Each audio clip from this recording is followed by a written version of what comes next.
Não tem nada a ver, porque são dois sistemas totalmente diferentes e não tem nem objetivos parecidos, quer dizer, são totalmente... Preciso ter uma parte de vocês para depois poder voltar à questão. Vocês acham que o Arafat, a gente falou da coisa do terrorismo, né? Eu acredito que são coisas que não tem como comparar. Né? O Arafat é líder de um povo, ele lidera a condução de um processo de paz, reconhecido por ambas as partes, tanto israelense como o povo palestino.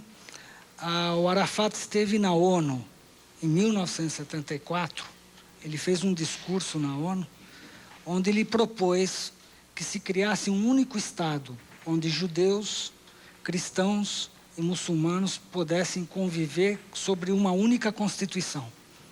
Pois é, porque... Isso foi um discurso do Arafat em 74. Em 74, em 74 na ONU. Mas em as 48... circunstâncias políticas Mas não... na opinião de vocês, ele usou realmente de métodos terroristas, como foi dito aqui, para poder... Nós vamos dizer que toda luta de resistência contra a ocupação existe violência. Isso existiu de um lado e do outro. Né? Nós temos o Ariel Sharon, que hoje faz parte do Likud, que ele foi o responsável pelos massacres de Sabra e Shatila no Líbano. Me fala do Sharon, Jacob. Deixa eu só esclarecer uma coisinha aqui, ó. Eu preciso de esclarecimentos aqui históricos. E assim, ó, preciso. uma coisinha só, algumas coisas. Primeiro, a pergunta que o Ricardo fez é uma pergunta que deve parar na cabeça de muitos de vocês, tá? Tentar fazer uma semelhança entre Hitler e Arafat. Essa semelhança não existe. Yasser Arafat, independentemente dos meios que ele utilizou, ele não prega a limpeza étnica dos judeus.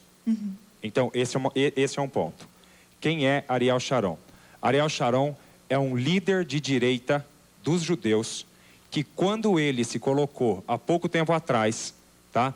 Lá na esplanada das mesquitas, de certa forma, em afronta ao povo islâmico que estava rezando nessas mesquitas, isso gerou esse conflito atual, esse que a gente está vendo agora. Em contrapartida, um jipe contendo 2 soldados do exército de Israel, ao fazer uma conversão, se deparou com o povo islâmico, e o povo islâmico, os muçulmanos, os palestinos, lincharam esses 2 soldados, e como se isso não bastasse, eles posaram para as câmeras de televisão com sangue nas mãos. Que foi o que a gente viu aí nas revistas. Isso. Né? Agora, uma coisa bastante importante em relação à pergunta do Ricardo, realmente Arafat não tem nada a ver com Hitler. E nós todos, judeus, estamos torcendo para que Arafat volte a tomar o comando de todas as negociações, de todo o processo. O fato complicador nas últimas semanas é que os movimentos radicais, armados ou não, passaram por cima da autoridade de Arafat. Se de um lado eu devo defender aqui Arafat, que não tem nada a ver com Hitler, de outro lado eu devo dizer uma coisa que é indiscutível. Lamentavelmente,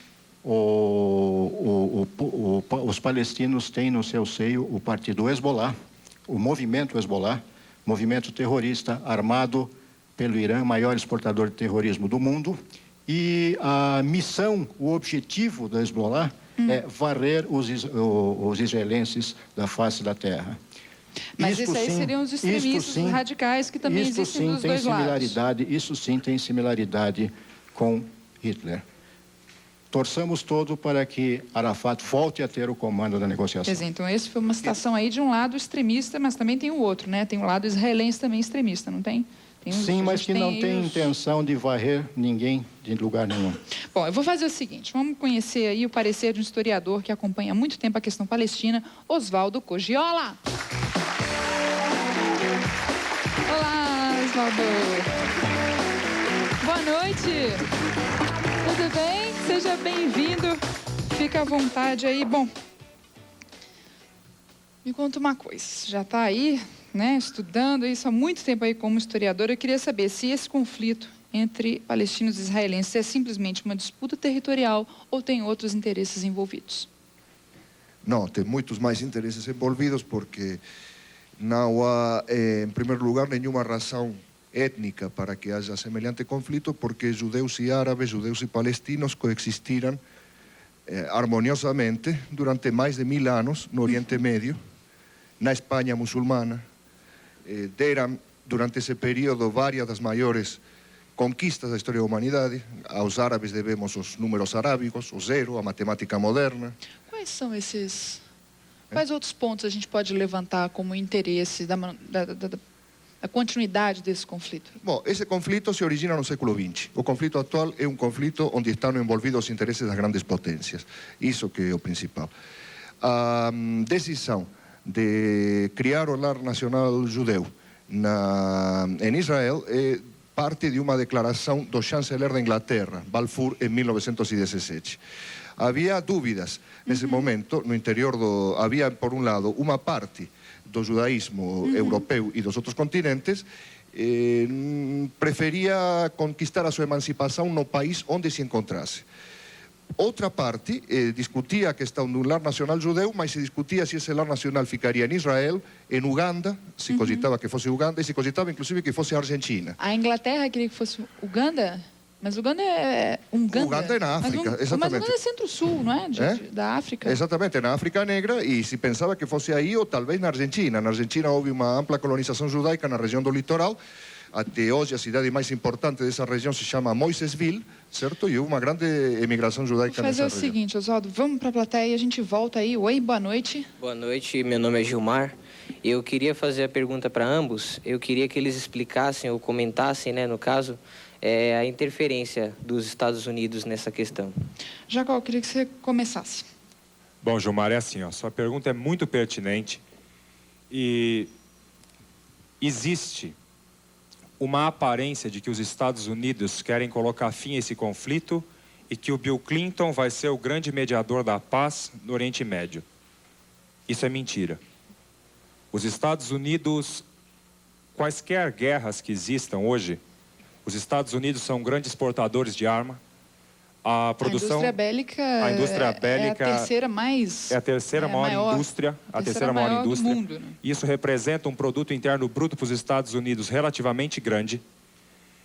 E é assim, quando eles se posicionam de uma maneira a impedir a limpeza étnica desse ou daquele povo, eu acho que seria muito mais fácil que os norte-americanos olhassem para dentro deles, porque sendo assim, um país como, por exemplo, o Haiti, poderia declarar uma guerra contra os Estados Unidos, porque lá eles espezinham os negros. Então isso é uma questão um pouco complicada. Eles não olham para si.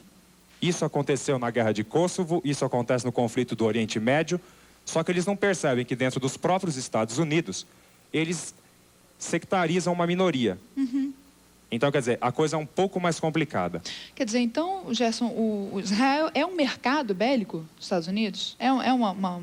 Israel já tem sua própria, se você quer saber, indústria de armas, quer dizer, desde sempre.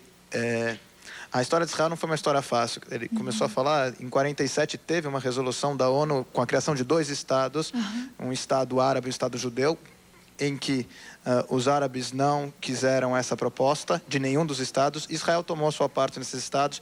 E a partir da fundação do próprio Estado de Israel, em 48, começou uma série de guerras para a própria manutenção do Estado. Então, a cultura israelense, por causa dessa insegurança, dessa constante insegurança, é uma cultura militar, mas não é uma militar ditadura. São os jovens que são irmãos das pessoas que têm... Claro, que tem histórico de guerra. E que estão ali batalhando. Quer dizer, quando se fala em exército israelense, a gente está acostumado a pensar em exército de Brasil, que é uma coisa sectarizada. Ali, exército é a população.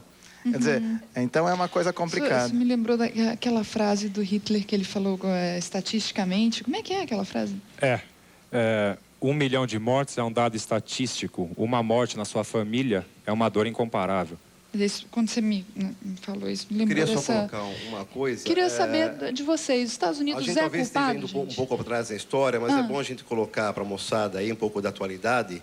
Nós estamos assistindo aí diariamente, quase que diariamente, uma agressão brutal, um massacre ao povo palestino dentro dos territórios ocupados, onde a gente vê crianças, moleques, jovens atirando pedras contra tanques de guerra, soldados altamente armados. Há 3 semanas atrás, nós vimos ataques de mísseis vindos de helicópteros em cima de um povo totalmente indefeso, onde ele não tem nem sequer um direito à defesa. É importante frisar que os palestinos, o que eles querem hoje, realmente é a paz. Eles querem que o território deles, a nação deles, seja concretizada e seja realmente fundado um Estado palestino para que eles possam viver em paz. Pedras contra tanques. Então, os Estados Unidos seria culpado dessa manutenção desse conflito? Olha, os Estados Unidos, eles têm, historicamente, interesses militares, estratégicos na região. É uma região onde você está ali no centro do Oriente Médio, muito perto do sul da Europa, da África, da Ásia, perto das maiores regiões produtoras de petróleo do mundo. Então, os Estados Unidos têm muito interesse em relação a isso. Queria saber qual o reflexo da situação palestina aqui no Brasil. Olha, a comunidade palestina no Brasil, ela assiste com bastante tristeza, bastante apreensão, tudo o que está acontecendo. A gente tem feito bastante moções políticas em relação a consulados, embaixadas tanto americanas quanto israelenses, para que haja um basta nesse conflito. Em relação aos Estados Unidos, se os Estados Unidos quisessem realmente intervir de uma forma concreta em relação à paz, já teria mandado há muito tempo atrás uma tropa de 2.000 homens. Eu vou ter que te interromper para perguntar o seguinte: o que você acha, Natan, das tropas israelenses? Olha, em primeiro lugar, nós todos queremos a paz. Quando falamos de pedras contra tanques, é preciso de uma vez por todas desmistificar essa imagem, essa propaganda que os movimentos palestinos têm vendido no mundo. Em primeiro lugar, todos os dias de manhã, quem inicia o primeiro ato de agressão são os palestinos com o início de jogar pedras. Em nenhum dos últimos 45 dias houve um momento em que o exército palestino iniciou algum ato agressivo. Segundo lugar, o que é que fazem crianças na linha de frente, se não jogadas politicamente, demagogicamente pelos árabes, para depois mostrar ao mundo esta imagem de crianças? Terceiro lugar, as forças palestinas são armadas e muito bem armadas, e tanto comprovado isso que anteontem Arafat pessoalmente conseguiu paralisar as ações de suas forças armadas. Colocar as crianças que não devem estar lá é uma ação feita somente para propaganda no mundo inteiro. E aí? Olha, nós queremos a paz para um dia ter 20 programas Babis lá na Cisjordânia, para a juventude poder fazer alguma coisa. Então, se os jovens estão aqui hoje assistindo, é porque tem o que fazer. Então, num território ocupado, onde não existe perspectiva futura, porque cada palestino que nasce sabe por que da miséria que ele está passando e a humilhação que ele passa. Ele vai continuar jogando pedra, sim, senhor. Porque a única perspectiva que deixaram para o palestino é jogar pedra. Eu queria uma parte. Ele não tem outra perspectiva. Eu vou fazer a única o seguinte: perspectiva concreta no Oriente Médio, sem demagogia, né, é a paz. E a paz passa pelas resoluções da ONU. Gerson, você quer falar? Eu até concordo. Eu não concordo que criança tem que atirar. Eu sou educador, eu trabalho com criança também, além de ter outros cursos. Eu acho que é uma coisa... Se a gente pegar um exemplo do Brasil, e a gente vê até um movimento que está querendo reforma agrária, o MST, que tem seus conflitos, que está aí batalhando essas coisas, você não vê nesses conflitos as crianças na linha de frente. E as crianças também não têm as suas coisas. As crianças, elas não estão... É uma questão de educação. As crianças são o futuro, elas têm que ser resguardadas. E existe uma outra coisa que, realmente, se a gente está querendo a paz, eu acho que, primeiro, a paz tem que ser feita com os inimigos. Quer dizer, com os amigos você não precisa fazer a paz. Então, esse é o primeiro passo, nós queremos paz para, a partir daí, começar a ter uma educação geral para a paz. Porque não adianta também, hoje, um acordo das Nações Unidas, chegar, Arafat sentar, Barak sentar, Clinton ou o próximo presidente sentar e assinar o tratado, se essa geração de 10, 15 anos está agora tirando pedra. Eu vou fazer o seguinte, eu vou para a plateia e eu volto, que você tem um comentário a fazer. Oi, boa noite. Boa noite. Qual o seu nome? Meu nome é Lívia. Eu queria falar o seguinte, vocês representam dois povos que foram perseguidos né? Eu acho assim, por que vocês não se baseiam nesse ponto que vocês têm em comum e não tentam viver em paz, em harmonia?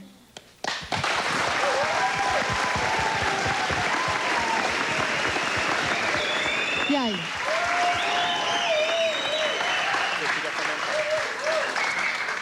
Lívia, oi. Eu acho que não foi uma pergunta, foi uma colocação excepcional. E eu penso o seguinte: existem grupos extremistas dos dois lados. Existem erros dos dois lados. O que os dois povos precisam entender é o seguinte: a paz para o Oriente Médio não vai vir de fora. Não vai ser uma atuação isolada de uma superpotência que vai gerar paz naquela região. O senhor comenta algumas coisas sobre o que o povo judeu faz, o senhor comenta algumas coisas sobre o que os palestinos fazem. Se os dois largassem as armas e dessem as mãos, o conflito já teria terminado. Não ia ter interferência de, estrangeira aí no meio que... Oi, Cogiola quer falar? Oi, fala. Bom, a estratégia dos impérios foi sempre dividir para reinar, certo? A origem do problema está em que aqui já se dividiu prevendo a criação de dois estados, um estado judeu e um estado palestino, e não apenas um estado democrático e laico onde coexistissem ambas as populações. Ainda por cima se previu a criação de um estado palestino, ele também dividido, porque seria uma espécie de Paquistão em pequeno, porque teria uma parte do território sem relação com a outra parte do território, uma na Cisjordânia, outra na faixa de Gaza. Os Estados Unidos pouca autoridade têm para se arvorar agora em fazedores de paz por diversos motivos. Em primeiro lugar, porque alimentaram toda a maquinária de guerra que está atualmente funcionando. Em segundo lugar, porque com relação ao massacre dos judeus durante a Segunda Guerra Mundial, é bem sabido e foi demonstrado pelos historiadores que os Estados Unidos fecharam os olhos no momento em que o Holocausto estava acontecendo. Perfeito. E criaram isso depois como pretexto para ter um elemento de intervenção numa região estratégica que, como aqui foi bem lembrado, certo? É uma região perto dos campos de petróleo. A última guerra árabe-israelí, 1973, a Guerra do Yom